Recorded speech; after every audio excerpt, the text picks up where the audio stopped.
निरंतर और व्यापक मूल्यांकन CCE के लिए निम्नलिखित में से क्या सही है? Which of the following is true for continuous and comprehensive evaluation? तो हमारे पास continuous and comprehensive evaluation CCE या निरंतर और व्यापक मूल्यांकन क्या है? एक शैक्षिक आकलन विधि है, ठीक है ना, जिसमें क्या होते हैं, शैक्षिक आकलन विधि में जिसमें क्या होते हैं हमारे पास शैक्षणिक, ठीक है, सहपाठचर्या, जीवन कौशल,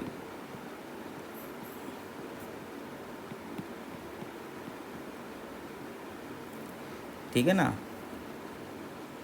जीवन कौशल के साथ इनके कई सारे हैं, उनके विकास के विभिन्न पहलुओं पर विचार करते हुए क्या है, छात्रों की प्रगति और अधिगम यानी कि लर्निंग का आकलन करना शामिल है, ठीक है ना। तो ये है हमारे पास, ठीक है, मेनली। अब देखते हैं ऑप्शन क्या है। निरंतर और व्यापक मूल्यांकन में आकलन प्रक्रिया में पूर्व ज्ञान, समझने के स्तर और अधिगम प्रक्रिया का आकलन सम्मिलित होना चाहिए। तो ये बात सही है यहाँ पे, ठीक है ना।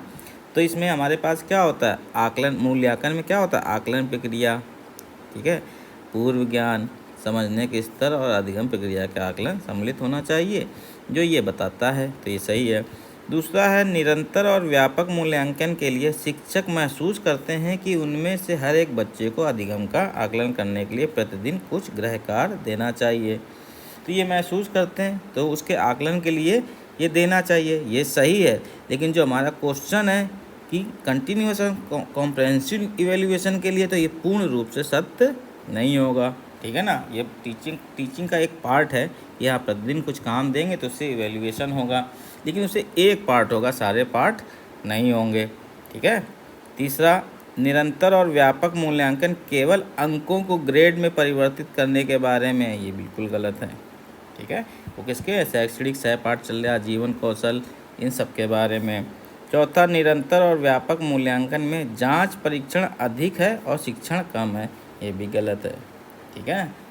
इसमें शिक्षण भी है, परीक्षण भी है, जीवन कौशल भी है, सहपाठचर्या भी है और आकलन भी है, सब कुछ है। तो ऑप्शन 1 आपका करेक्ट हो जाएगा इसमें।